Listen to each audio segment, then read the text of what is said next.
Welcome my student, তোমরা দেখছো LRNR classes. সঙ্গে আমি রয়েছি সৌম্য কোলে, তোমাদের বাংলার শিক্ষক। আজ আমরা পড়তে চলেছি সপ্তম শ্রেণীর দ্বিতীয় পাঠের অন্তর্গত তৃতীয় অধ্যায়ের কবিতাটি। কবিতাটার নাম কি?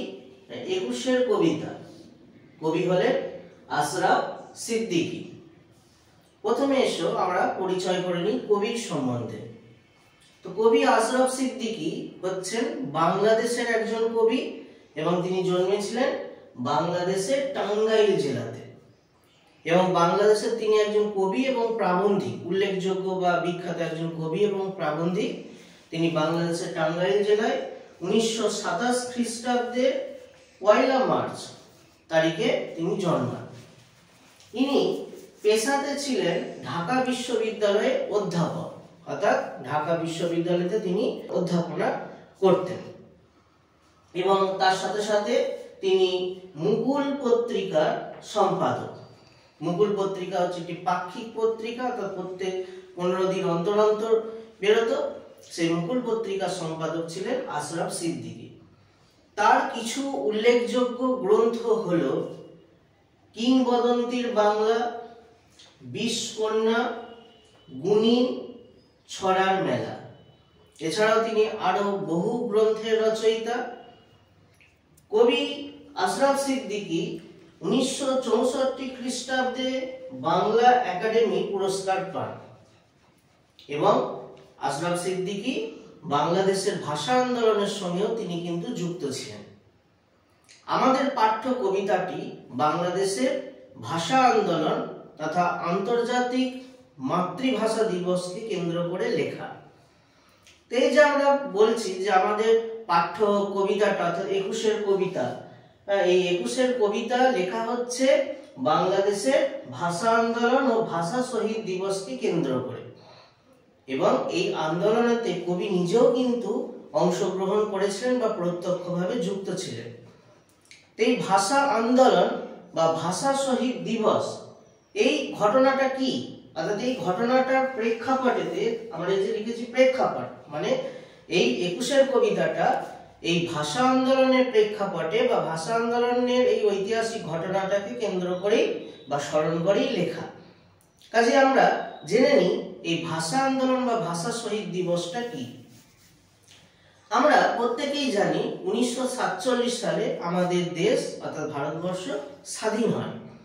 কিন্তু ভারতবর্ষ স্বাধীন হওয়ার সাথে সাথেই ভারতবর্ষকে দুটো টুকরো হয়ে যায় বা দুটো ভাগ হয়ে যায়।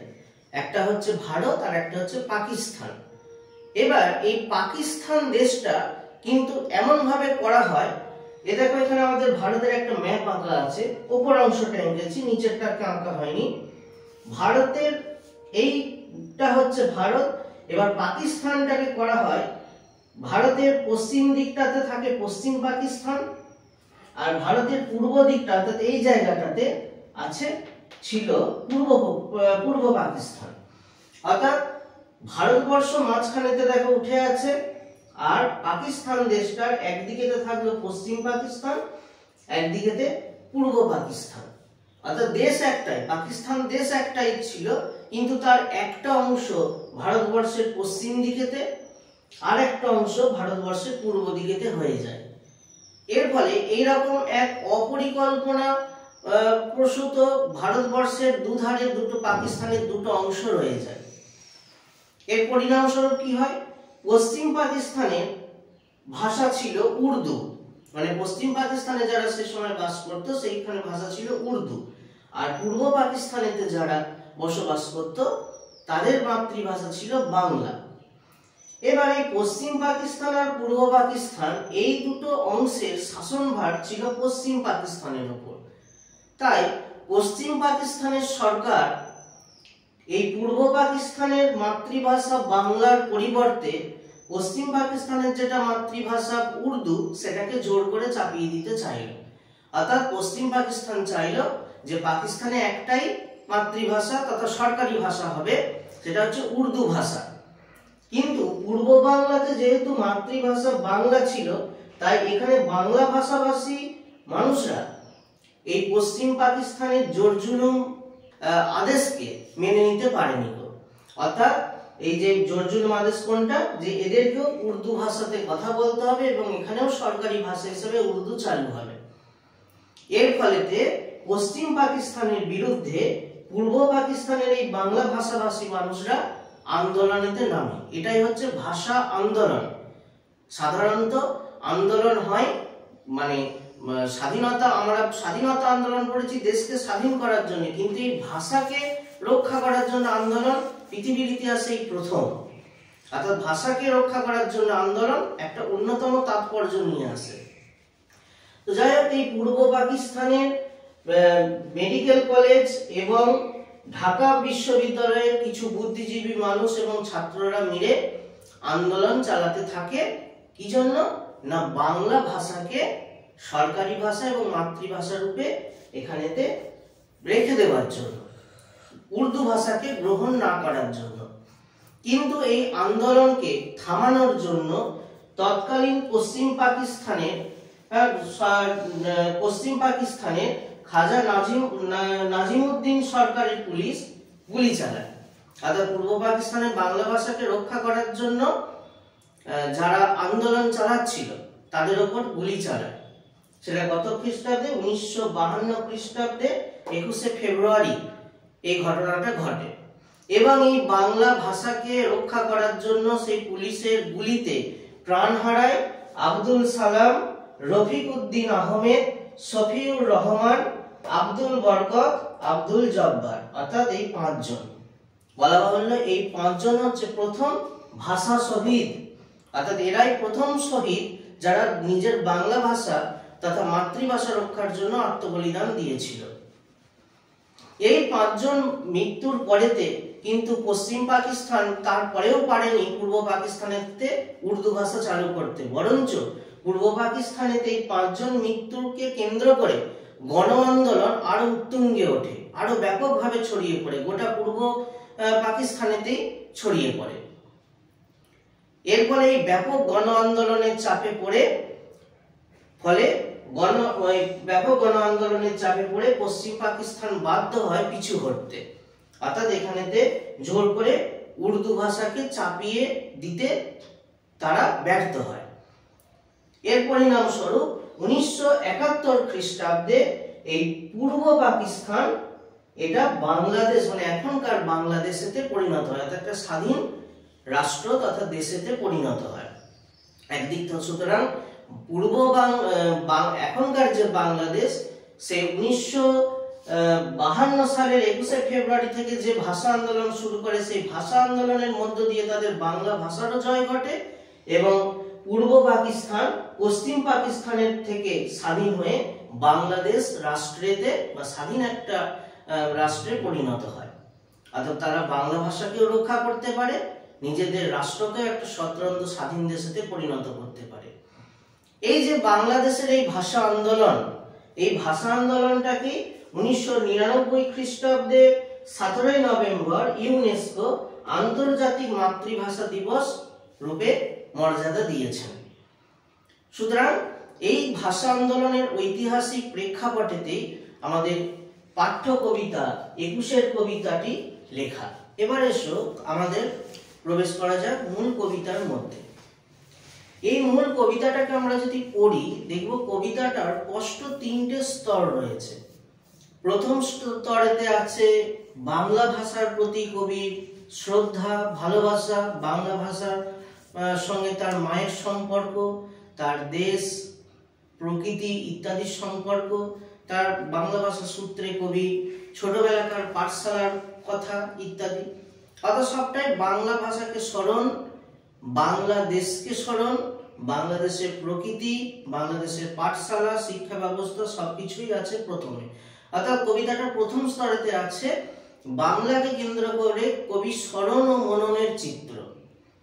তারপরেতে কবিতাটার দ্বিতীয় স্তরেতে আছে ভাষা আন্দোলনের চিত্র। অর্থাৎ যে ভাষা আন্দোলন, পুলিশের গুলি চালানো এবং 5 জন ভাষা শহীদ হয়ে যাওয়া, যে ভাষা আন্দোলনকে আমরা একটুখানি আগেই বললাম, সেই ভাষা আন্দোলনটাকে বিভিন্ন উপমার দ্বারা তুলে ধরেছেন কবি কবিতার দ্বিতীয় স্তরে। আর তারপরে কবিতার তৃতীয় স্তরে আছে ভাষা আন্দোলনের ফলাফল, অর্থাৎ বাংলা ভাষার জয়, বাংলাদেশের স্বাধীনতা অর্জন, তার কথা। সুতরাং এই কবিতাটার তিনটে স্তরকে আমরা ভাগ ভাগ করে আলোচনা করব। প্রথম ভাগ হচ্ছে এদিকটাকে। তো প্রথমতই কবি তার পাঠশালাতে ছোটবেলাতে পড়া দুটো লাইন বা একটা কবিতার দুটো উক্তিকে মনে করেছেন। কি না, পাখি সব করে রব রাতি পোহাইল, কাননে কুসুম কলি সকলই ফুটিল। এই যে এই দুটি পংক্তি হচ্ছে বিখ্যাত শিশু সাহিত্যিক মদন মোহন তর্কালঙ্কারের লেখা শিশু শিক্ষা গ্রন্থের প্রথম ভাগে বা প্রথম পাঠে প্রভাত বর্ণনম কবিতা থেকে নেওয়া হয়েছে। এখন অনেকটা বড় কবিতা আছে এবং দেখবে এই কবিতাটার আমাদের পাঠ্য 21 কবিতাটার শেষেতে এই দুটো লাইনের পরেও আরো দুটো লাইন সংকলন করা আছে বা কবি উদ্ধৃতি হিসাবে এনেছেন। অর্থাৎ ছোটবেলাতে কবি বাল্য শিক্ষা বা শৈশবের শিক্ষা শুরু হয়েছিল পাঠশালাতে, হয়তো এই মদন মোহন তর্কালঙ্কারের শিশু শিক্ষা বইটার মধ্য দিয়ে।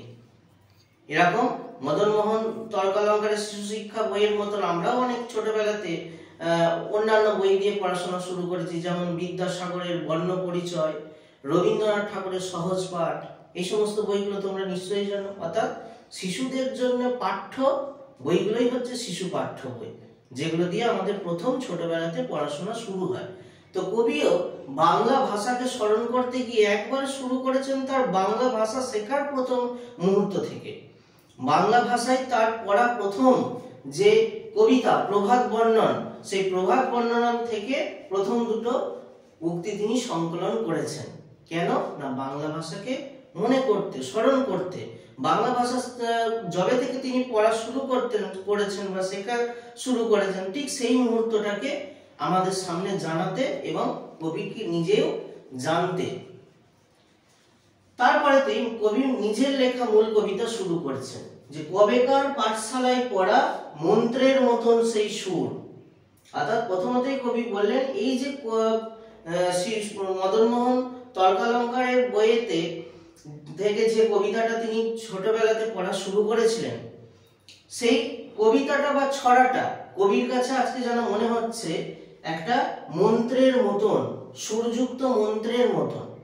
কেন এই দুটো লাইনকে কবি কেন মন্ত্রের মতন বলতে চাইছেন বা মন্ত্রের সঙ্গে তুলনা করছেন? আমরা পুজো করার সময় বা পুষ্পাঞ্জলি দেওয়ার সময় মন্ত্র পাঠ করি, যদিও সেটা সংস্কৃততে। অর্থাৎ পুজো করার সময় বা অঞ্জলি দেওয়ার সময়তে আমরা মন্ত্র পাঠ করে দেবীর বা দেবতাদের চরণে ফুল দিই। তার মধ্যে আসলে কি হয়, আমাদের মনের ভক্তি জেগে ওঠে। অর্থাৎ মন্ত্রের কাজ হচ্ছে মানুষের মনের ভক্তিকে জাগিয়ে তোলা। সেই দিক থেকে বলবো যে কবিও এই দুটি পংক্তিকে মন্ত্রের মতন বলেছে না, তার কাছে বাংলা ভাষাই হচ্ছে বাগদেবী তথা বাংলা বঙ্গমাতাই হচ্ছে প্রকৃত দেবী। অর্থাৎ সেই দেবীর চরণেতে এই বাংলা ভাষা যেন একটা মন্ত্রের মতন মনে হয়েছে। অর্থাৎ এই দুটো পংক্তির মধ্য দিয়ে বাংলা ভাষা যেন তার কাছে মন্ত্রের মতন মনে হচ্ছে, যে মন্ত্র তার কাছে বাংলা ভাষার প্রতি ভক্তিকে জাগিয়ে তুলছে। অর্থাৎ মন্ত্রের কাজ যদি হয় মনের মধ্যে ভক্তিকে জাগিয়ে তোলা, তাহলে কবিরও সেই প্রথম শেখা পংক্তি যেন সেই প্রথম দিন থেকে বাংলা ভাষার প্রতি কবির ভক্তি, ভালোবাসা, শ্রদ্ধাকে জাগিয়ে তুলেছে। তাই প্রথম শেখা সেই পংক্তি কবির কাছে হয়ে গেছে মন্ত্রের মতন, তাই এটাকে মন্ত্রের সঙ্গে তুলনা করা হয়েছে। তারপরে আবার বলছেন কবি সুর নয় স্মৃতির মধু ভাণ্ডার। অর্থাৎ কবি প্রথমেতে এই পংক্তি দুটিকে মন্ত্রের সঙ্গে তুলনা করলেন, তারপরে অর্থাৎ সুরযুক্ত মন্ত্রের সঙ্গে কিন্তু তারপরে আবার বলেন শুধু এটাকে মন্ত্র বা সুরেলা মন্ত্রই বলবো না, আরো একটা বিশেষণের সঙ্গে এর জন্য প্রয়োগ করলেন কবি না স্মৃতির মধু ভাণ্ডার। অর্থাৎ এখানে একটা অনেক স্মৃতি মাখা সেই শৈশবের দিনগুলো, শৈশবে পাঠশালাতে যাওয়ার দিনগুলো, পাঠশালাতে গুরুমশাইয়ের কাছে পড়ার দিনগুলো, বাংলা ভাষা শেখা, বাংলা ভাষাকে ভালোবাসা, বাংলা ভাষাকে ভালোবাসার মধ্য দিয়ে বাংলাদেশকে ভালোবাসা, বাংলাদেশের প্রকৃতি, সংস্কৃতি, ঐতিহ্য সবকিছুকে ভালোবাসা জড়িয়ে আছে এই প্রথম শেখা কবিতাটার মধ্য দিয়ে। অর্থাৎ তাই এই কবিতাটা যেন হয়ে উঠেছে একটা স্মৃতির মধু ভাণ্ডার। অর্থাৎ একটা ভাণ্ডারেতে কি করি না আমাদের অর্থ জমিয়ে রাখি, তেমনি কবির এই কবিতাটার মধ্য থেকেই যেন প্রথম কবির বাংলা ভাষার প্রতি শ্রদ্ধা ভালোবাসা জন্মানো শুরু করেছে বা জমানো শুরু হয়েছে কবি। সুতরাং এই কবিতাটাকে প্রথমেতে কবি এই দুটো পংক্তিকে প্রথমেতে কবি বলতে চাইলেন মন্ত্রের মতন, আবার তারপরেতেই বললেন স্মৃতির মধু ভাণ্ডার। মন্ত্রের মতন কেন? এই পংক্তি দুটির মধ্য দিয়ে প্রথম কবির বাংলা ভাষা শেখা এবং তার মধ্য দিয়ে সেই প্রথম শেখার মধ্য দিয়ে বাংলা ভাষার প্রতি ভক্তি জেগে ওঠা। আবার এই পংক্তিগুলোর মধ্য দিয়ে পুনরায় এখন স্মরণ করে যেন সেই পুরনো দিনের স্মৃতিকে ফিরিয়ে আনা, সেই ভাণ্ডারকে যেন আমাদের সামনে খুলে দেওয়া। তারপরে সেই আমার দেশ মাঠ বন নদী, আমার দেশের জারি সারি ভাটিয়ালি মুর্শিদি আরো কত সুরের সাথে মিশে আছে, আমার মায়ের মুখ, আমার মায়ের গাওয়া গান, না কত গানের কলি। অর্থাৎ কবি বলছেন যে এই কবিতাগুলোর মধ্য দিয়ে, অর্থাৎ এই যে ছোটবেলাতে শেখা কবি ছড়াগুলো বা কবিতাগুলোর মধ্য দিয়ে শুধুই মাত্র বাংলা ভাষাকেই মনে পড়ছে না, তার সঙ্গে সঙ্গে বাংলা ভাষার সঙ্গে জড়িয়ে রয়েছে বাংলাদেশের প্রকৃতি, সেই প্রকৃতির বাংলাদেশ, বাংলাদেশের মাঠ বন নদী সবকিছুকেই আমার মনে পড়ছে এখন। আর কি মনে পড়ছে না সেই বাংলা ভাষায় গাওয়া লোকসঙ্গীত, জারি গান, সারি গান, ভাটিয়ালি গান, মুর্শিদি গান, এই সমস্তগুলো। অর্থাৎ এই কবিতার প্রথম স্তবক থেকেই বা প্রথম অংশ থেকেই কবি স্মরণ করছেন বাংলা ভাষাকে, বাংলাদেশকে, বাংলাদেশের প্রকৃতিকে, বাংলাদেশের বিভিন্ন লোক সংস্কৃতি, লোকগান ইত্যাদিকে। আর তার সঙ্গেই কবির মনে পড়েছে আমার মায়ের মুখ, এবং মায়ের মুখ মনে পড়ার সাথে সাথে কি না আমার মায়ের গাওয়া কত না গানের কলি। অর্থাৎ ছোটবেলাতে মায়ের কাছে যে সমস্ত গান শুনেছে, ঘুম পাড়ানি গান বা অন্যান্য বিভিন্ন গান শুনেছে, সেই মায়ের কণ্ঠে গাওয়া গানের কলিগুলো মনে পড়ছে। সুতরাং এই কবিতাটার এটাই হচ্ছে প্রথম অংশ। এই প্রথম অংশতে আমরা কি জানতে পারলাম?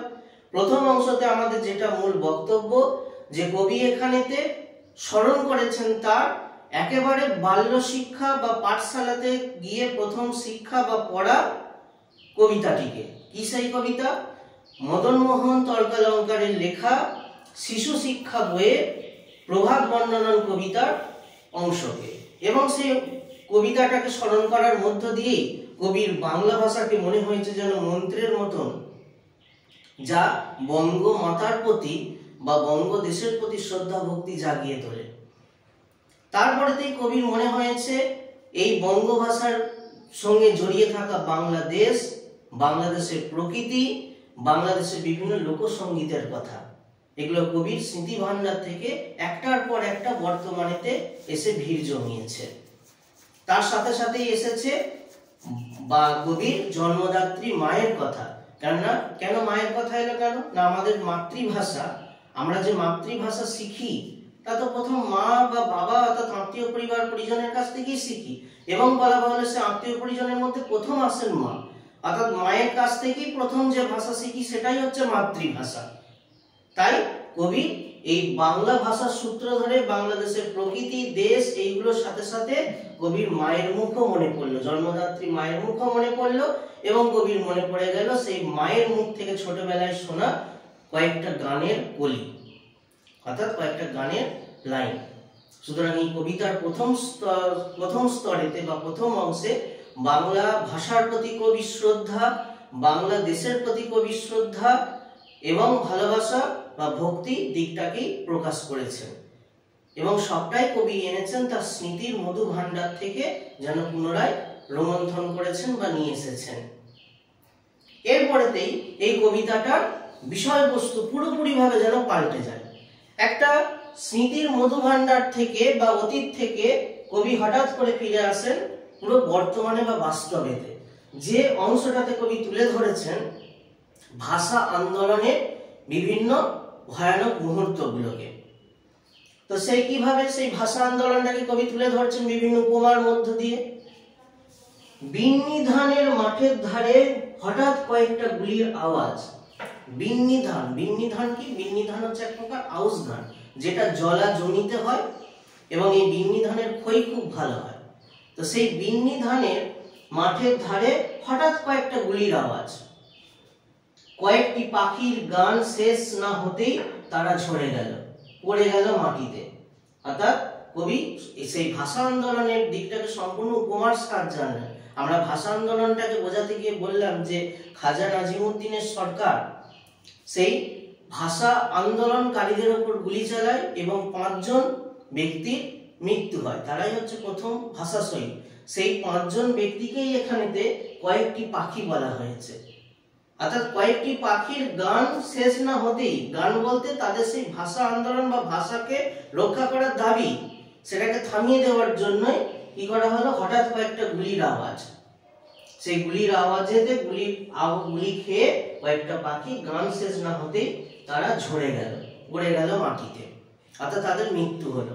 অর্থাৎ এই প্রথম দুটো লাইনেতে বিন্নি ধানের থেকে পড়ে গেল মাটিতে, এই লাইন দুটোর মধ্য দিয়ে কবি নাজিমুদ্দিন সরকারের পুলিশের গুলি চালানো এবং ভাষা শহীদদের মৃত্যু, এই প্রসঙ্গটাকেই কবি স্মরণ করেছেন। তার পরিণামস্বরূপ কি হলো, আমরা ভাষা আন্দোলন আলোচনা করতে গিয়ে বলেছি 5 জন মৃত্যুবরণ করার পরেতে সেই আন্দোলন কিন্তু থেমে যায়নি, বরঞ্চ সেই আন্দোলন আরো ব্যাপকভাবে গোটা পূর্ব বাংলা তথা বাংলাদেশেতে ছড়িয়ে পড়ে, একটা গণ আন্দোলনের চেহারা নেয়। সেই গণ আন্দোলনের যে চেহারা নেয়, যেটা ছিল একটা কয়েকটা বুদ্ধিজীবী শ্রেণীর আন্দোলন, সেটা জনগণের আন্দোলনেতে পরিণত হয়, সমস্ত জনগণ এই আন্দোলনেতে সামিল হয়। সেইটাকে কবি তুলে ধরছেন। দেখো, সেই শোকে কালবৈশাখী ঝড় উঠল আকাশে। অর্থাৎ বাস্তবিক এখানে সবটাই উপমার সাহায্যে বা তুলনা করে কবি বলছেন, কেননা কালবৈশাখীর ঝড় কখনো পাখির মৃত্যুতে ওঠে না। বাইরের দিক থেকে অর্থ ধরতে গেলে কালবৈশাখী ঝড়ের ওঠার কারণ কখনোই পাখির মৃত্যু হতে পারে না, কিন্তু কবি এখানে সেভাবেই বলছেন যে সেই শোকে, কোন শোকে না পাখিগুলোর মৃত্যুর শোকেতে কালবৈশাখী ঝড় উঠলো আকাশে। আসলে এই উক্তিটার অন্তর্নিহিত অর্থ হচ্ছে এই যে 5টি পাখি বা 5 জন ভাষা শহীদের মৃত্যু, তার ফলেতেই গোটা বাংলাদেশেতে তথা তৎকালীন পূর্ব পাকিস্তানেতে ব্যাপকভাবে গণ আন্দোলন ছড়িয়ে পড়লো। এই গণ আন্দোলনটাকে কালবৈশাখী ঝড় রূপে এখানে কবি তুলনা করেছেন। তার ফলে কি হলো, মাঠ কাঁপলো, ঘাট কাঁপলো, বাট কাঁপলো, বাট মানে হচ্ছে পথ, বাট কাঁপলো, হাট কাঁপলো, বন কাঁপলো, মন কাঁপলো। অর্থাৎ একই ধরনের দেখো ক্রিয়াপদ, কাঁপলো, আর শুধু বিশেষ্যগুলো পাল্টে যাচ্ছে। মাঠ, ঘাট, বাট মানে পথ, হাট, বন, মন। অর্থাৎ বলা যেতে পারে প্রত্যেকটা জায়গায়, মাঠে, ঘাটে, পথে, হাটে, বনান্তরে, এমনকি মানুষের মনে এই আন্দোলনের ঢেউ উপচে পড়ল। এই আন্দোলনেতে প্রত্যেকটা মানুষ সামিল হলো। ফলে সেই গণ আন্দোলনেতে কেঁপে উঠল পশ্চিম পাকিস্তানের সরকারের স্বেচ্ছাচারিতা তথা স্বৈরাচারিতা। তাদের সেই অমূলক বা জোর জবরদস্তিমূলক আদেশ তারা প্রত্যাহার করতে বাধ্য হলেন। এই সমস্ত ঘটনাটাকে কি হলো, ইতিহাস থমকে দাঁড়িয়ে লিখে নিল সব। অর্থাৎ এই ভাষা আন্দোলন বা ভাষা আন্দোলনের জন্য ভাষা শহীদদের মৃত্যু, এটা ইতিহাস লিখে নিল। ইতিহাস তো অনেক ঘটনাই লেখে, এটাকে কেন বিশেষ করে লিখছে আমরা সেটা আগেই বলেছি। ভাষা রক্ষার জন্য বা নিজের মাতৃভাষা রক্ষার জন্য আন্দোলন এই পৃথিবীতেই প্রথম। সেই দিক থেকে ইতিহাস যেন এই নতুন এক ঘটনা, এরকম ঘটনা ইতিহাসের আগেও ঘটেনি, যেহেতু এই ঘটনার নতুন এক বিশেষত্ব যুক্ত, তাই ইতিহাস যেন অন্যান্য ঘটনার থেকেও বেশি করে গুরুত্ব দিয়ে যেন লিখে নিল এই ভাষা আন্দোলনকে। সুতরাং এই কবিতাটার প্রথম স্তরেতে কবি মাতৃভাষাকে স্মরণ এবং দ্বিতীয় স্তরেতে আছে মাতৃভাষা তথা বাংলা ভাষাকে রক্ষা করার জন্য ভাষা আন্দোলন এবং সেই ভাষা আন্দোলনের জন্য কিছু পাখি অর্থাৎ ভাষা শহীদদের মৃত্যু এবং সেই মৃত্যুর মধ্য দিয়ে কালবৈশাখী ঝড় ওঠা অর্থাৎ ভাষা আন্দোলন গণ আন্দোলনের চেহারা নেওয়া এবং সেই ভাষা আন্দোলন যেহেতু এক অভিনব, সেই অভিনব ঘটনাকে ইতিহাস যেন নিজের মধ্যে লিখে নিল। এবার আসছি আমরা কবিতাটা তৃতীয় স্তরেতে। এই তৃতীয় স্তরটাকে বলতে পারি আমরা এই ভাষা আন্দোলনের ফলাফল কি হলো। আমরা দেখেছি ভাষা আন্দোলন যখন আলোচনা করলাম তখন দেখেছি ভাষা আন্দোলনের ফলাফল তার সেই ভাষা আন্দোলন জয়যুক্ত হয়েছে, অর্থাৎ পূর্ব পাকিস্তানেতে বাংলা ভাষাই সরকারি ভাষা থেকেছে এবং শুধু তাই নয়, পূর্ব পাকিস্তান পশ্চিম পাকিস্তানের থেকে স্বাধীন হয়েছে, স্বতন্ত্র একটা আলাদা গণপ্রজাতন্ত্রী দেশে পরিণত হয়েছে বাংলাদেশেতে। অর্থাৎ একদিকে ভাষারও জয় হয়েছে, আবার একদিকে দেশও স্বাধীন হয়েছে। এই যে আন্দোলনের সফলতা, সেই সফলতা চিত্রটাকে কবি তুলে ধরেছেন এই কবিতার তৃতীয় স্তরেতে। সেখানে কি বলছেন কবি? তাই তো সহস্র পাখির কলতানে আজ দিগন্ত মুখর।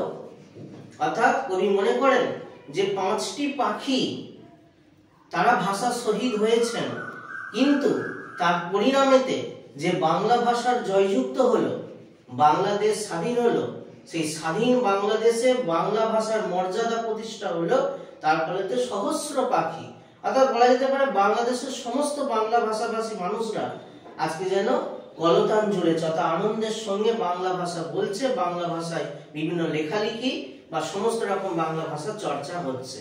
একটা পাখির, সহস্র পাখির কলতানে বা ডাকেতে যেমন একটা বনভূমি সৌন্দর্যে ভূষিত হয়ে ওঠে বা মুখরিত হয়ে ওঠে, তেমনি সহস্র বাংলা ভাষাভাষী মানুষের কথ্য ভাষা এবং লেখ্য ভাষাতে বাংলা ভাষাও সৌন্দর্যময়ী হয়ে উঠেছে। তাই তো আজ দেখো এ মিছিলে এসে দাঁড়িয়েছেন আমার মা, যিনি বাংলা ভাষায় কথা বলতে বড় ভালোবাসেন। অর্থাৎ কবি বলছেন যে মায়ের কাছে প্রথম বাংলা ভাষা শিখেছিলাম বা সেই মাতৃভাষা শিখেছিলাম, দেখো আজকে আবার সেই মা যেন এসে দাঁড়িয়েছেন মিছিলের সামনে।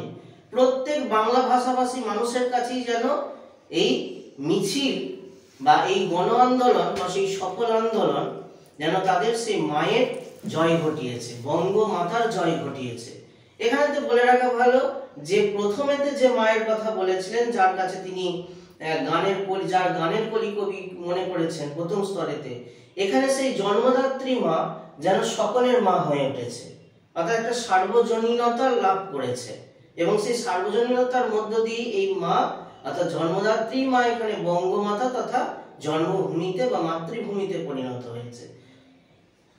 তারপরে এই বাংলা ভাষার জয়যুক্ত মিছিলের সামনে এসে দাঁড়ান সেই মা। কথায় কথায় কথকথা, কত রূপকথা আর ছড়ার ছন্দে মিষ্টি সুরের ফুল ছড়া। অর্থাৎ সেই মা কি করেন, তার কথাতে কথায় কথায় এই সহস্র পাখিকে অর্থাৎ সহস্র এই বাংলা ভাষাভাষী মানুষকে কত কথকথা শোনান, কত রূপকথা শোনান। কথকথা কি না, রামায়ণ মহাভারত বা অন্যান্য পুরাণের গল্পকে সহজ সরল ভাবে পরিবেশন করা কি বলা হয় কথকথা। এই কাজটা মূলত করতেন সেই তৎকালীন সময়তে কিছু বৃদ্ধ বা বৃদ্ধা মানুষ যারা রামায়ণ বা মহাভারত হয়তো পড়েছেন, তারাই মূলত কোনো বটতলাতে বা কোনো চণ্ডী মণ্ডপেতে বা কোনো হাট বসার কোন জায়গার জনসমাগম ঘটছে সেখানেতে তিনি এই রামায়ণ মহাভারতের গল্প তিনি শোনাতেন এবং যারা শ্রোতা তারা কিছুক্ষণের জন্য বা সর্বক্ষণের জন্য সেই গল্প শুনে কিছু গুরুদক্ষিণা বা কিছু পারিতোষিক সেই কথককে দিতেন। এইভাবেই সেই সময়তে রামায়ণ মহাভারতের গল্প আস্তে আস্তে মানুষের মধ্যে প্রচারিত হতো। সুতরাং কথকথা হচ্ছে রামায়ণ মহাভারতের বা অন্যান্য পৌরাণিক কাহিনী গল্পগুলিকে সহজ সরল আকারেতে মানুষের কাছে বলা, তাই হচ্ছে কথকথা। এবং রূপকথা, রূপকথা কি বিভিন্ন কল্পনামূলক গল্প, রাক্ষস রাক্ষসী, ব্যঙ্গমা ব্যঙ্গমী, রাজপুত্র রাজকন্যা, রাজা রানী এদেরকে নিয়ে বা পক্ষীরাজ ঘোড়া এই সমস্ত বিষয়গুলোকে নিয়ে লেখা হয় রূপকথা। তো বাংলা ভাষায় এরকম অজস্র কথকথা বা অজস্র রূপকথা রয়েছে। এরকম রূপকথার একটা সংকলন হচ্ছে ঠাকুরমার ঝুলি। তো এই যে বাংলা ভাষা এরকম গাদা কথকথা বা রূপকথা আছে, সেগুলো যেন এই বাংলা ভাষা বাংলা বঙ্গমাতার কাছ থেকেই যেন আমরা শুনতে পাই। এবং সেই বঙ্গমাতা আর কি করেন, যিনি এখনো মিছিলেতে গুনগুন করে গাইতে পারেন, পাখি সব করে রব রাতি পোহাইল, কাননে কুসুম কলি সকলই ফুটিল, রাখাল গরুর পাল লয়ে যায় মাঠে, শিশুগণ দেয় মন নিজ নিজ পাঠে। অর্থাৎ ঠিক যে ছড়াটা কবি তার পাঠশালাতে শুনেছিলেন, সেই ছড়া যেন আবার পুনরায় এই সার্বজনীন মা তথা বঙ্গমাতার কাছে যেন আবার শুনতে পারেন। সুতরাং এই ভাষা আন্দোলনের ফলাফল কি পেলাম আমরা? সমস্তটা এখানেতে একটা রূপকের মধ্য দিয়ে বা উপমার মধ্য দিয়ে কবি তুলে ধরছেন। ভাষা আন্দোলনের ফলাফল কি হলো? প্রথমত সহস্র পাখির কলতানেতে বনভূমি ভরে উঠল, অর্থাৎ সহস্র বঙ্গ ভাষাভাষী মানুষের কথ্য ভাষা এবং লেখ্য ভাষাতে বাংলা ভাষা সমৃদ্ধি পেল, মর্যাদা পেল, তার শ্রীবৃদ্ধি হলো, তার সৌন্দর্য বৃদ্ধি হলো। দ্বিতীয় কি হলো ভাষা আন্দোলনের ফলাফল স্বরূপ? না, বাংলা ভাষাতে অজস্র কথকথা, রূপকথা, বিভিন্ন সুর, বিভিন্ন মিষ্টি সুরের গান বা বিভিন্ন ছড়া ইত্যাদিগুলো পুনরায় লিখিত হতে থাকলো এবং সেই লেখা যেন অদৃশ্যভাবে সেই বঙ্গমাতাই যেন করতে লাগলেন, যিনি বাংলা ভাষায় কথা বলতে বড় ভালোবাসেন।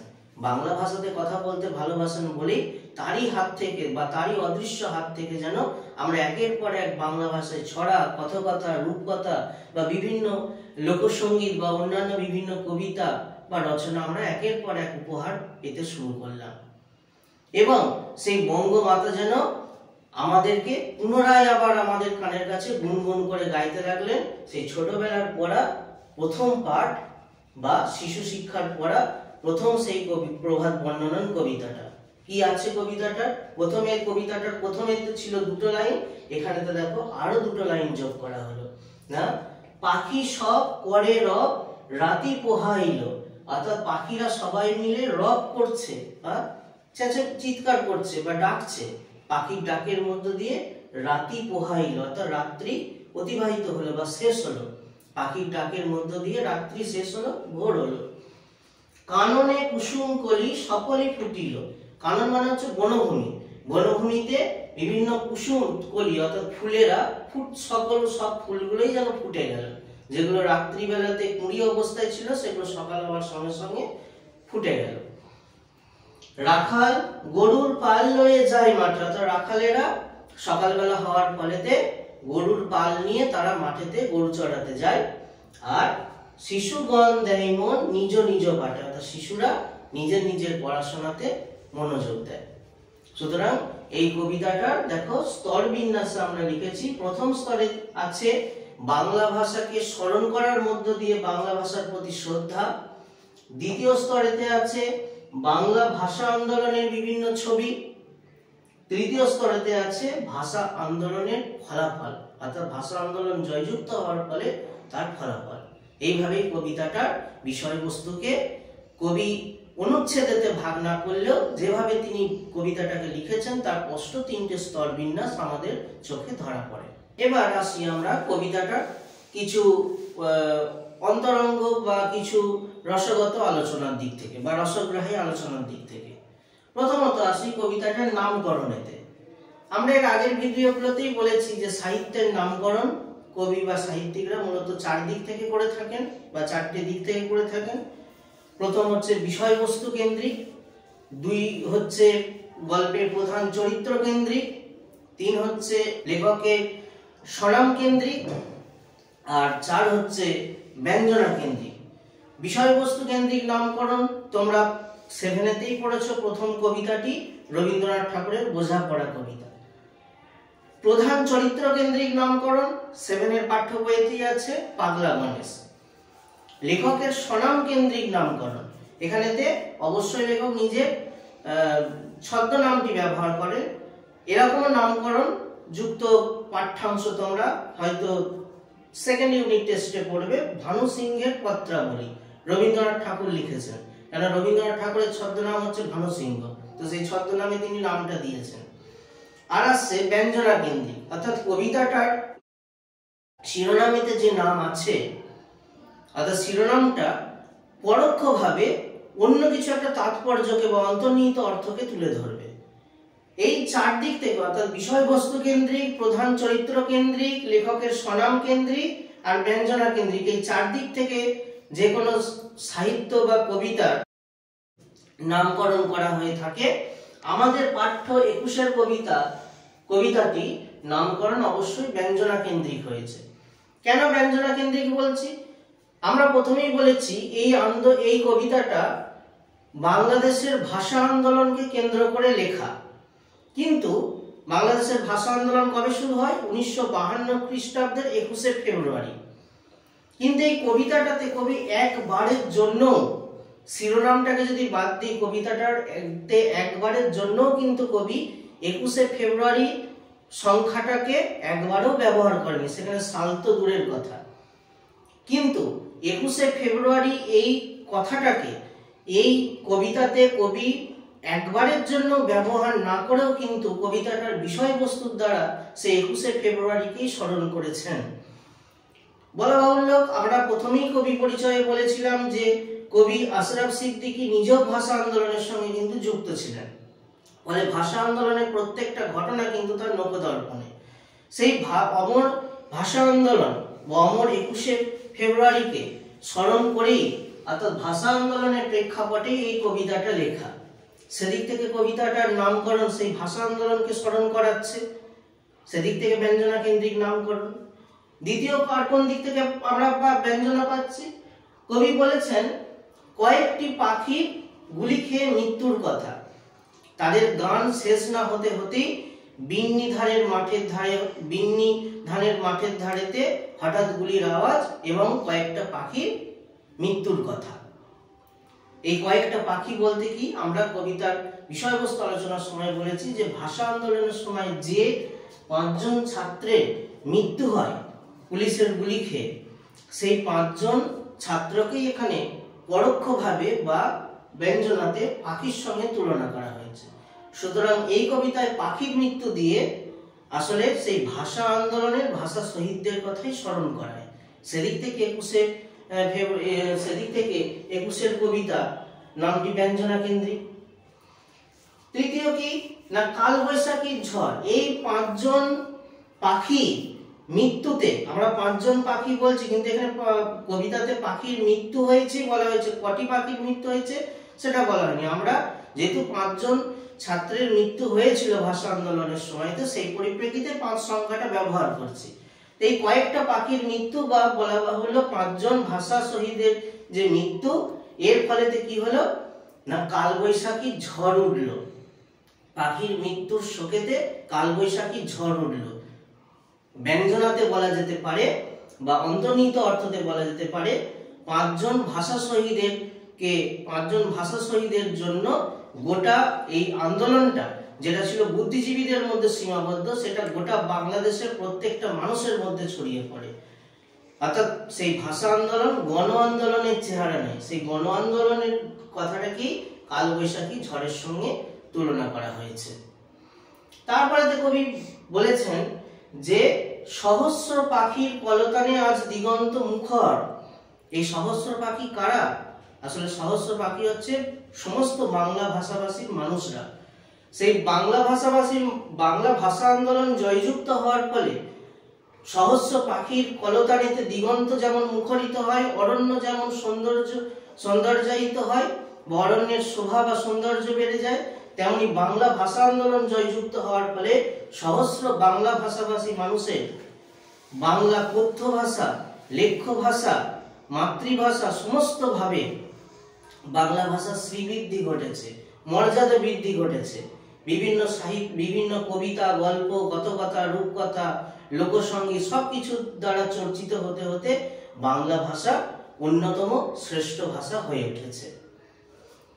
অন্যদিকে মিছিলের সামনে মায়ের আবির্ভাব। কবি বলেছেন যে সেই মিছিলের সামনে এসে দাঁড়িয়েছেন আমার মা। এই মা কে? মা হচ্ছে যে জন্মদাত্রী মায়ের কাছে প্রথম মাতৃভাষা শেখা, যার গানের কলি মনে পড়া, সেই জন্মদাত্রী মা। তারপরে এই মাতৃভাষা আর মাতৃভূমি এখানে এক হয়ে গেছে। সুতরাং এই মাতৃভাষা বা জন্মদাত্রী মা বা মাতৃভূমি, এই 3 জনের একত্বতার মধ্য দিয়েও কিন্তু সেই 21শে ফেব্রুয়ারিকেই স্মরণ করি। সুতরাং এই কবিতাতে ভাষা আন্দোলনের প্রেক্ষাপটে লেখা, কয়েকটা পাখির মৃত্যু ভাষা আন্দোলনের শহীদদের কথা স্মরণ করায়, কালবৈশাখীর ঝড় প্রকৃতপক্ষে ভাষা আন্দোলনের গণ আন্দোলনের রূপকে স্মরণ করায়, সহস্র পাখির কলতান আসলে বাংলা ভাষার আন্দোলন জয়যুক্ত হওয়া এবং বাংলা ভাষাভাষীদের আনন্দকে স্মরণ করায়, এবং মিছিলের সামনে মা, এই মা আসলে জন্মদাত্রী মা বা মাতৃভাষা বা মাতৃভূমির একাত্মতা হয়ে যাওয়া, এই সমস্তগুলোর মধ্য দিয়ে কবিতাতে 21শে ফেব্রুয়ারি বা ভাষা আন্দোলনের কথাই আছে। সুতরাং এই কবিতায় একবারের জন্য, কবিতার ভিতরেতে একবারের জন্য 21শে ফেব্রুয়ারি শব্দটি উল্লেখ না থাকলেও শিরোনামের মধ্য দিয়ে এই বিষয়গুলোকে তুলে ধরা হয়েছে। তাই এই কবিতাটির নামকরণ ব্যঞ্জনা কেন্দ্রিক ভাবে সার্থক হয়েছে। এরপরেতেই কবিতাটার দ্বিতীয় যে বিষয়টা আমরা লক্ষ্য করব, পাখির চিত্রকল্প।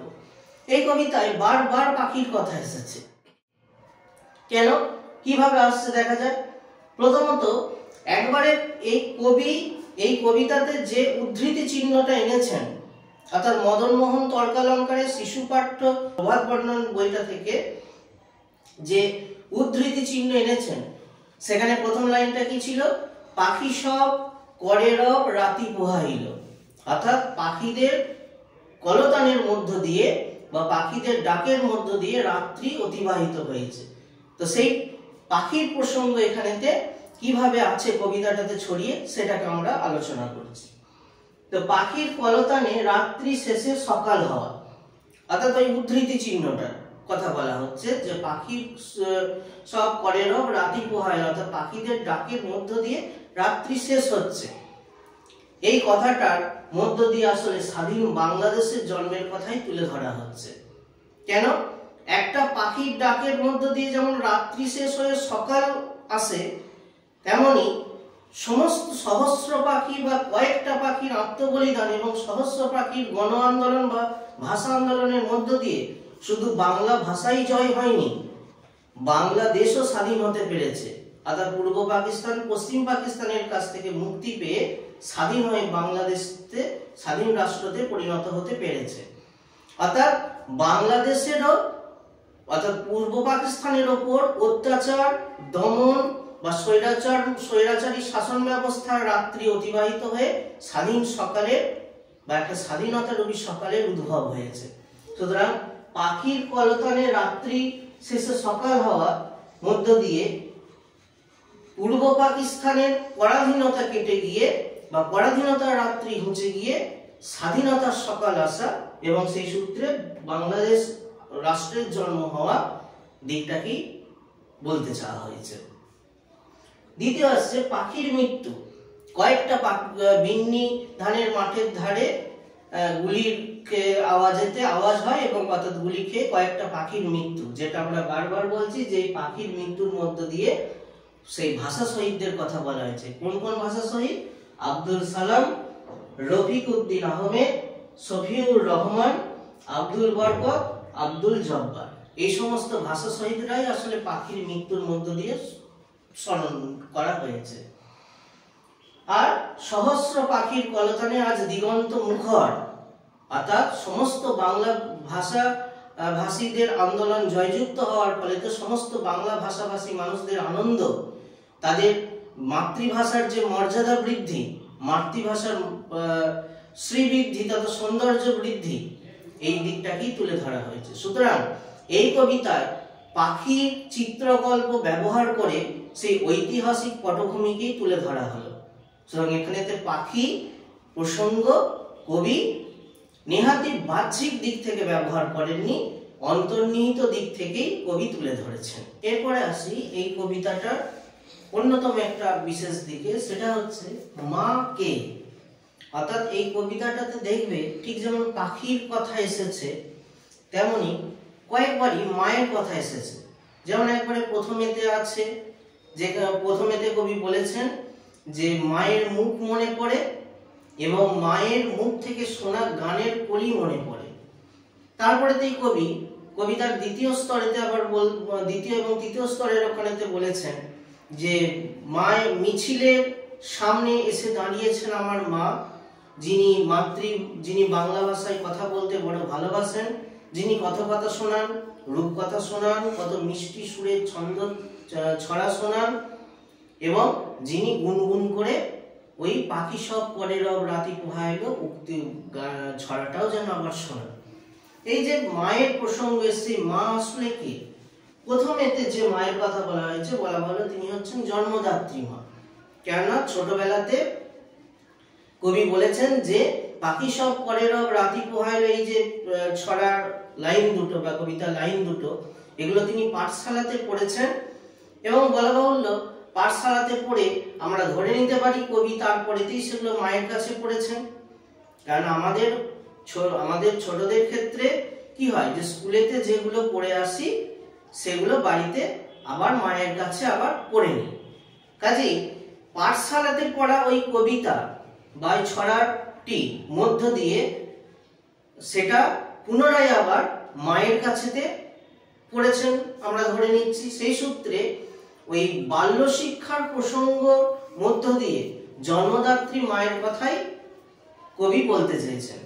আবার কবি ওইখানেতেই বলেছেন যে এই মায়ের মুখ মনে পড়ছে এবং মায়ের গাওয়া গানের কলি মনে পড়ছে। মায়ের মুখ মনে পড়ছে কেন?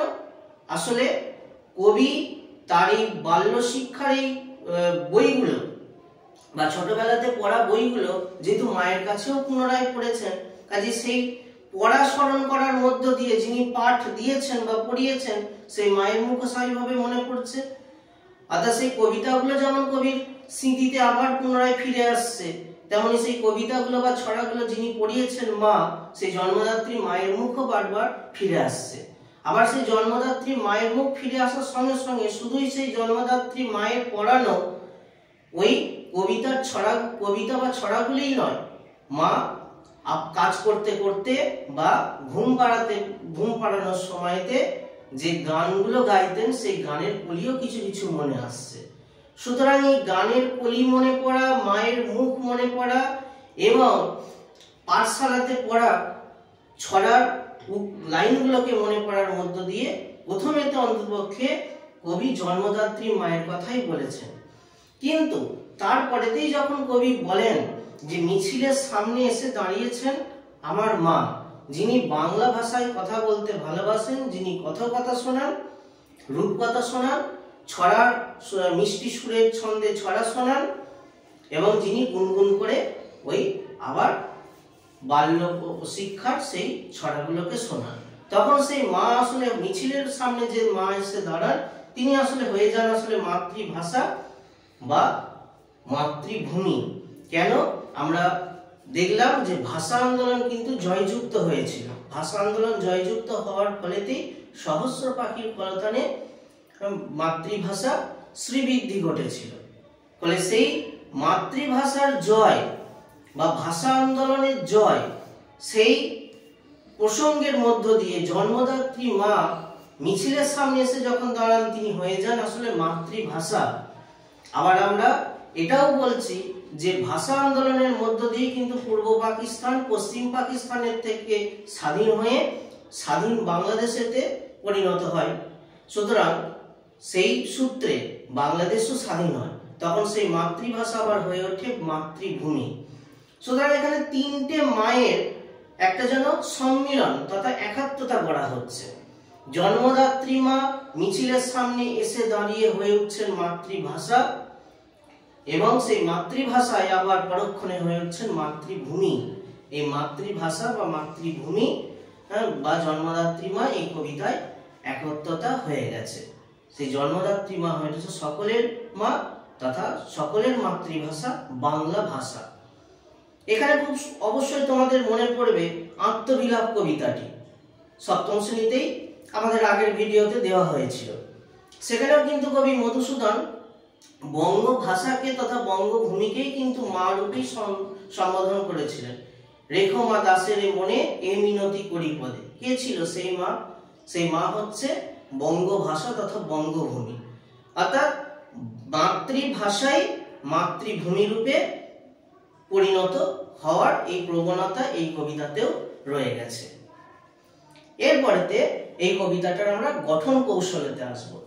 এই কবিতাটা তোমরা যদি একটু খেয়াল করো দেখবে উদ্ধৃতি চিহ্নতে যে মানে উদ্ধৃতি হিসাবে যে শিশু পাঠ্য বইয়ে বা শিশু পাঠ বইয়ে বা প্রভাত বর্ণন কবিতার যে 4টি পংক্তি ব্যবহার করা আছে সেই 4টি পংক্তি বাদ দিয়ে কবির নিজস্ব যেটুকুনি কবিতা রয়েছে, অর্থাৎ এই কবিতাটার প্রথম 2টো লাইন আর একবারে শেষ 4টে লাইন, এই 6টা লাইন বাদ দিয়ে বাকি যে লাইনগুলো রয়েছে সেখানে দেখবে যে পূর্ণচ্ছেদ বা কমা ব্যবহার নেই, একটাও পূর্ণচ্ছেদ নেই, একটাও কমা ব্যবহার নেই, একবার মাত্র বিস্ময়সূচক চিহ্ন ব্যবহার হয়েছে এবং বারবার আছে ডট চিহ্ন আর ড্যাশ চিহ্নের ব্যবহার। অর্থাৎ এই কবিতায় পূর্ণচ্ছেদ নেই, কমা নেই, আছে শুধু একবার বিস্ময়সূচক চিহ্ন, একাধিকবার ডট চিহ্ন আর একাধিক ড্যাশ চিহ্ন বা হাইফেন চিহ্ন। কেন এমন কেন হলো? আসলে এই কবিতা একটা স্মরণ করামূলক কবিতা, অর্থাৎ অতীতের একটা ঘটনাকে কবি এখানে তো স্মরণ করছেন। স্বাভাবিকভাবে যেটা হয়, আমরা যখন কোনো অতীতের বা পূর্বের ঘটনাকে স্মরণ করি তখন মাঝে মাঝে স্মরণ করতে করতে আমরা যে একটানা অনর্গল বলে যেতে পারি তা নয়। কেন? স্মরণ করতে করতে আমাদের মাঝে মাঝে স্মৃতি থেকে অনেক ঘটনা লুপ্ত হয়ে যায়, পুনরায় আবার ফিরে আসে বা মনে পড়ে। অর্থাৎ একবার লুপ্ত হয়ে যাওয়া স্মৃতি থেকে আবার পুনরায় মনে পড়া, এইভাবে ঘটনাগুলো যেন খেপে খেপে খেপে খেপে আসে। কাজে মাঝে মাঝে আমরা যখন স্মৃতির কোনো ঘটনাকে আমরা বলতে যাই, অনর্গল বা টানা একটানা বলে যেতে পারি না, আমাদের কিছুক্ষণ থেমে থেমে যেতে হয়। এই থেমে থেমে যাওয়াটাই এখানেতে ডট চিহ্ন বা ড্যাশ চিহ্নের দ্বারা প্রকাশ করেছে, যেহেতু এই কবিতাটাতেও আছে একটা স্মৃতিকে স্মরণ করার মধ্য দিয়ে এই কবিতাটাকে লেখা। সুতরাং এই ডট চিহ্ন বা ড্যাশ চিহ্ন আসলে কবির এই স্মৃতিকে রোমন্থন করা বা স্মৃতিকে স্মরণ করা এবং সেই স্মৃতিকে স্মরণ করতে করতে মাঝে মাঝে থেমে যাওয়ার দিকটাকেই তুলে ধরে এবং এই কবিতাতে আছে একটা বিস্ময়সূচক চিহ্ন যা কবির বাংলা ভাষার প্রতি শ্রদ্ধা, ভালোবাসা, আবেগকে তুলে ধরে। মূলত আবেগ প্রকাশক বাক্যগুলোতেই বিস্ময়সূচক চিহ্ন আমরা ব্যবহার করি। সুতরাং এই কবিতাতে পূর্ণচ্ছেদ বা কমা ব্যবহার না করে শুধুই ডট চিহ্ন, ড্যাশ চিহ্ন এবং বিস্ময়সূচক চিহ্ন ব্যবহার করে কবি আসলে তার মনের অনুভূতিগুলি, বাংলা ভাষাকে কেন্দ্র করে বা বাংলা ভাষা আন্দোলনকে কেন্দ্র করে তার মনের অনুভূতিগুলি সহজ সরলভাবে বা অকপটভাবে কবি তুলে ধরেছেন, সাবলীলভাবে তুলে ধরেছেন। এইভাবে যখন একটা কবিতাতে কবি তার বক্তব্যকে সহজ সরলভাবে, সাবলীলভাবে বা অকপটভাবে তুলে ধরেন, মানে যেন একটা অটোমেটিক ভাবে বেরিয়ে আসছে, এরকম ভাবে যখন তুলে ধরেন সেই রীতিতে লেখা হয় গীতি কবিতা। অর্থাৎ এই কবিতাতেও কিন্তু সেই গীতি কবিতার বৈশিষ্ট্যটি আছে, অর্থাৎ সহজ সরলভাবে, সাবলীলভাবে বা অকপটভাবে কবি তার মনের অনুভূতিগুলোকে এই কবিতায় তুলে ধরেছেন, যা এই কবিতাটাকে একটা গীতি কবিতাতে পরিণত করেছে। এরপরে এই কবিতাটার গঠন কৌশলের দ্বিতীয় যেটা দিক, যে আমরা কবিতাটা 2টো স্তরকে তুলনা করেছিলাম, প্রথম স্তর আর দ্বিতীয় স্তর। প্রথম স্তরতে ছিল একটা স্মৃতিকে স্মরণ করা, কিন্তু তারপরে দ্বিতীয় স্তর থেকে, অর্থাৎ বিন্নি ধানের মাঠের ধারে হঠাৎ গুলির আওয়াজ, এইখান থেকে কবিতাটা যেন বাস্তবে ফিরে এলো, অর্থাৎ স্মৃতি থেকে বাস্তবে প্রত্যাবর্তন করেছে কবিতাটা। অর্থাৎ হঠাৎ করে একটা ঘটনা যেন ঘটনাটার মোড় ফিরল। এইভাবে যখন একটা ঘটনার মোড় ফেরে সেই বিষয়টাকে সাহিত্যের ভাষায় বলা যায় নাটকীয়তা। কোনো ঘটনার আকস্মিক পরিবর্তন, এটাকে সাহিত্যিক ভাষায় বলা যেতে পারে নাটকীয়তা। এই কবিতায় সেই নাটকীয়তার বৈশিষ্ট্যটা আছে, কিন্তু হঠাৎ করে স্মৃতি থেকে বাস্তবে ফিরে এসেছে এবং সেই বাস্তব বড় বেশি সক্রিয়। নাটকের একটা বৈশিষ্ট্য হচ্ছে সক্রিয়তা তথা অ্যাক্টিভিটি বা অ্যাক্টিভ ভাবটা। এখানে সেই অ্যাক্টিভ ভাবটা বা সক্রিয় ভাবটা কিন্তু এসছে বিশেষ্য এবং ক্রিয়াপদের সমাহারে। এখানে উক্তিগুলো দেখবে, মাঠ কাঁপলো, হাট কাঁপলো, বাট কাঁপলো, ঘাট কাঁপলো, বন কাঁপলো, মন কাঁপলো। অর্থাৎ ক্রিয়াপদ বা 6বার একই ক্রিয়াপদ কাঁপলো, কিন্তু 6বার বিশেষ্যটা পাল্টে গেছে, মাঠ, হাট, বাট, ঘাট, বন, মন। অর্থাৎ বিশেষ্য আর ক্রিয়া একই ক্রিয়াকে রেখে বিশেষ্যগুলোকে পাল্টে পাল্টে এখানে যেন একটা নাটকীয়তার সৃষ্টি করা হয়েছে, একটা সক্রিয়তার সৃষ্টি করা হয়েছে বা একটা অ্যাক্টিভনেস সৃষ্টি করা হয়েছে, এবং ঘটনার পুরো স্মৃতি থেকে বাস্তবেতে ফিরিয়ে এনে রূঢ় বাস্তবকে বা সেই উত্তাল ভাষা আন্দোলনকে কবি তুলে ধরতে চেয়েছেন। সুতরাং এই কবিতাটার গঠন কৌশলের দ্বিতীয় যেটা বৈশিষ্ট্য, এই কবিতা হচ্ছে নাটকীয়তাময় বা নাটকীয়তার মতন যুক্ত। তারপরেতে তৃতীয় যেটা এই কবিতার গঠন কৌশলের দিক, সেটা হচ্ছে উদ্ধৃতির ব্যবহার। এই কবিতাতে কবি আশরাফ সিদ্দিকী কবিতাটার প্রথমে এবং শেষে এনেছেন মদন মোহন তর্কালঙ্কারের প্রভাত বর্ণন কবিতার সেই বিখ্যাত 4টি লাইন, পাখি সব করে রব রাতি পোহাইল থেকে যে 4টি লাইন এনেছেন। তো কেন কবি এরকম 4টি উদ্ধৃতিকে কবি এখানে ব্যবহার করলেন কেন? অর্থাৎ এই কবিতাতে উদ্ধৃতি চিহ্নের মধ্যে যে অংশটা রয়েছে তার সার্থকতা কোথায়, বানার প্রয়োজনীয়তা কোথায়? তার প্রয়োজনীয়তা হচ্ছে শৈশবের স্মৃতিকে বর্তমানে তুলে ধরতে। অর্থাৎ কবি প্রথমেই বলেছেন যে কবে সেই পাঠশালায় পড়েছিলাম এই যে পংক্তিগুলো, সেগুলো যেন এখন মন্ত্রের মতন মনে হচ্ছে। অর্থাৎ সেই কবেকার পাঠশালায় পড়া সেই লাইনগুলো বা 6টা লাইনগুলো আজকে মন্ত্রের মতন মনে হচ্ছে। অর্থাৎ কবি একটা স্মৃতি ভান্ডার থেকে সেই মধুমাখা স্মৃতিগুলোকে কবি বর্তমানেতে তুলে আনছেন। সেই আনন্দময় সুখময় ছোটবেলার দিনগুলোকে কবি স্মরণ করছেন তার এই প্রথম পড়া ছড়াটির উক্তি থেকে। অর্থাৎ বলা যেতে পারে শৈশবের স্মৃতিকে, শৈশবের সেই আনন্দময় দিনগুলোকে, পাঠশালার সেই দিনগুলোকে, সেইগুলোকে কবি তুলে ধরতে গিয়ে, অর্থাৎ শৈশব বা অতীতকে কবি বর্তমানেতে স্মরণ করার জন্যই তার একটা মাধ্যম হয়ে উঠেছে এই উদ্ধৃতি চিহ্ন বা এই উদ্ধৃতি অংশটুকু। অর্থাৎ এই উদ্ধৃতি অংশটুকু যেন আমাদের অতীতকে, কবির অতীতকে কবির সামনে তুলে ধরেছেন। যেমন ভাবে ধরো আমাদের ফোনের গ্যালারিটা, আমরা একাধিক ছবি তুলি, বা হয়তো আগে তোমরা দেখে থাকবে অ্যালবাম। এই যে অ্যালবাম বা ফোনের গ্যালারি, এগুলো মাঝে মাঝে আমরা খুলে দেখি। তখন কি হয়, অতীতের বিভিন্ন আনন্দময় মুহূর্তগুলো আমাদের সামনেতে ধরা দেয়। অর্থাৎ অ্যালবাম বা ফোনের গ্যালারি যেমন ভাবে অতীতের বিভিন্ন আনন্দমূলক চিত্রগুলোকে বর্তমানে তুলে ধরে আমাদের আনন্দিত করে, ঠিক কবিরও যেন এই ছোটবেলাকার পড়া ছড়ার উক্তিগুলো বর্তমানেতে কবিকে আনন্দিত করছে সেই শৈশবের আনন্দময় দিনগুলোকে স্মরণ করিয়ে। তাই এই উক্তি আনা যথেষ্ট তাৎপর্যময়। দ্বিতীয় হচ্ছে শিশু পাঠ্য বইগুলির প্রাসঙ্গিকতা। অর্থাৎ এই উদ্ধৃতির অংশটুকু কবি নিচ্ছেন মদন মোহন তর্কালঙ্কারের শিশু পাঠ্য বই থেকে। এই শিশু পাঠ্য বই হচ্ছে বা শিশু পাঠ্য বইটি হচ্ছে তৎকালীন সময়, অর্থাৎ মদন মোহন তর্কালঙ্কারের সময় একটা অন্যতম বিখ্যাত শিশু পাঠ্য বই তথা পাঠ্য বই।